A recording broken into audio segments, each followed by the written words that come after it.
হযরত মুসা আলাইহিস সালাতু ওয়াস সালাম আল্লাহ পাকের আদেশে ওই পাথরের মধ্যে যখন আঘাত করলেন, ওই পাথর ভেঙে দুই টুকরা হয়ে ভেতর থেকে আরেকটা ছোট পাথর বের হইল।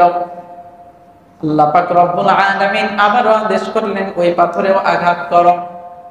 আবারও আল্লাহ পাকের আদেশ মানার জন্য আবারও ওই পাথরে আঘাত করার পর আবারও একটি ছোট পাথর বের হইল। আল্লাহ পাক আবার আদেশ করলেন যে তুমি ওই পাথরটার মধ্যেও আঘাত করো।